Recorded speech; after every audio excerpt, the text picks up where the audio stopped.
In November 1985, the Nevado del Ruiz stratovolcano in Colombia erupted. This eruption triggered a series of enormous, fast-moving mudslides which completely destroyed multiple towns and villages, killing in excess of 23,000 people. 21,000 of these fatalities were in a single town, Armero, where approximately 70% of the total population were killed. One of those killed was 13-year-old Omayra Sanchez, but she didn't die immediately and instead remained alive for almost 3 days, buried in the ruins of her home.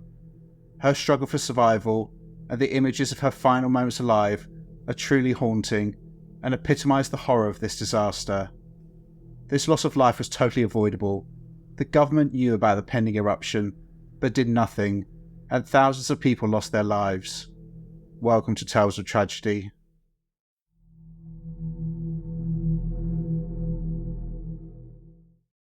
Today, we travel back in time almost 40 years to 1985 and to Colombia, a country in South America.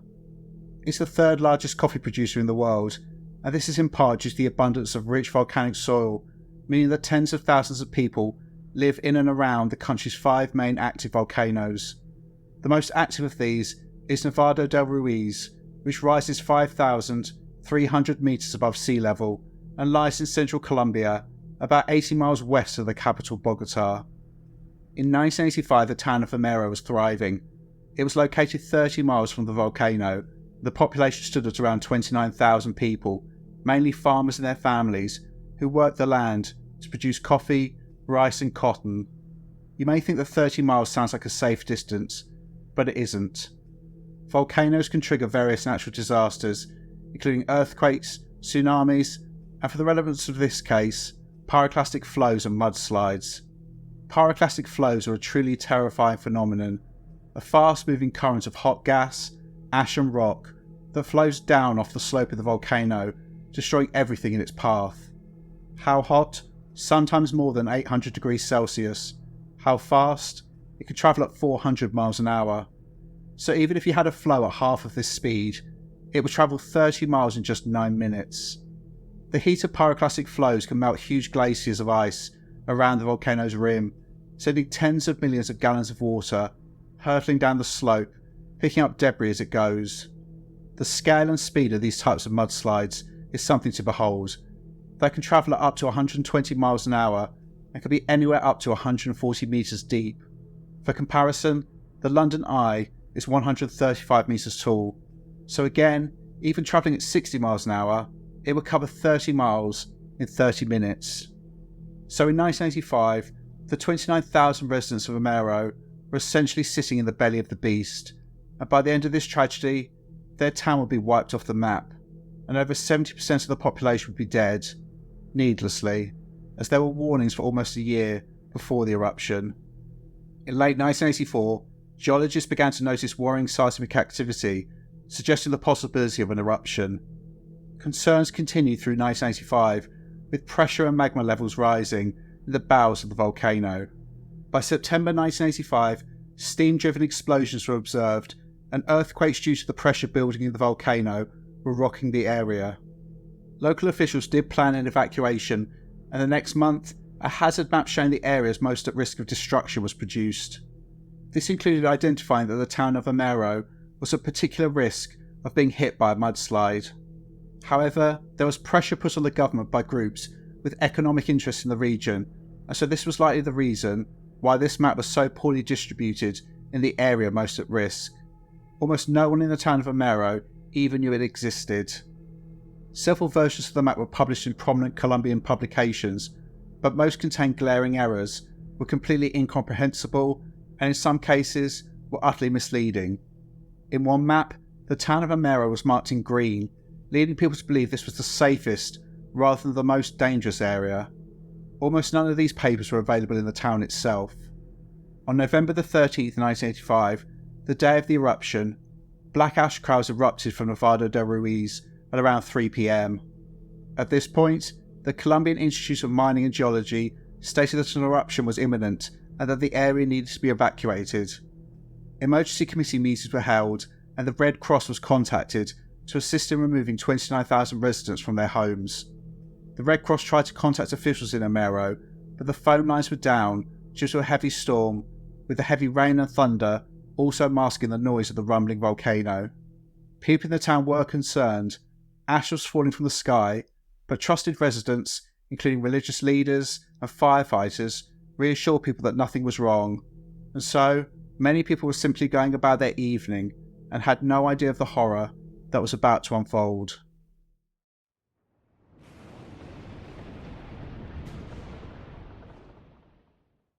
At 9:09 p.m. on Wednesday, November the 13th, 1985, Nevado del Ruiz erupted, sending a plume of ash, rock and gas 20 miles into the atmosphere. The eruption triggered pyroclastic flows, which melted ice around the crater, which then sent 43 million tons of water down the side of the volcano, creating multiple mudslides, which collected rocks, mud and debris as they headed straight towards Armero, racing towards the town at between 30 to 60 miles an hour. Just before 11:30 p.m, power in the town cut out, and a loud roar could be heard, which got louder and louder. A survivor recalled the mayor going on his ham radio and saying, quote, that he did not think there was much danger. This was just minutes before the first mudslide hit, destroying his home and killing him. The first wave was the most destructive. Travelling at around 30 miles an hour, it was 50 metres wide and 30 metres deep, and destroyed everything in its path, sweeping away cars like they were toys. People caught in the mudslide suffered a terrible fate. Some drowned, some were hit by huge boulders which had been swept up. Others were pulled under and subjected to pressure which crushed them to death or asphyxiated them.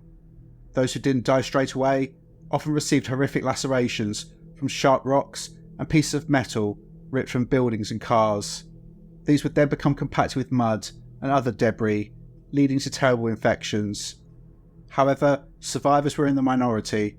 Over the course of 2 hours, 3 waves of mud and debris buried 80% of Armero and killed approximately 18,000 residents, so around 60% of the total population of the town. Rescue crews were dispatched, and they reached the town on the morning of Thursday, November the 14th, 1985, 12 hours after the eruption. In those 12 hours, another 3,000 people had died, many succumbing to serious injuries, taking the total number of dead in just one town to 21,000, increasing the percentage of the town's population that had died to over 70%. Rescuers were confronted with a scene of horror. The town was completely destroyed, and there were bodies, some horribly mutilated, everywhere. Progress was slow, as some areas of the town were buried under 4 meters of soft mud, which was almost impossible to get through. A terrible story of suffering in the midst of this tragedy was the death of 30-year-old Omayra Sanchez. At the time of the eruption, Omayra, her father, brother and aunt were in their home, sat up worrying about the ash that had been falling most of the day. They then heard the rumbling sound of the approaching mudslide. They had no time to react, and their home was destroyed. Omayra was buried under the debris. Her father and aunt were killed instantly, and her brother managed to escape. Omayra managed to get her hand through the debris, and it was spotted by rescuers who cleared the rubble and tried to pull her out, but she was stuck. Each time they tried to pull her out, they risked breaking her legs, and more water would flow into the hole that she was in, meaning that Omayra eventually ended up submerged up to her neck. Divers found that Omayra was in a kneeling position, with her feet and legs trapped under a collapsed door made of bricks. Rescue workers descended on the scene and were determined to save this young girl, but they lacked the equipment to help her.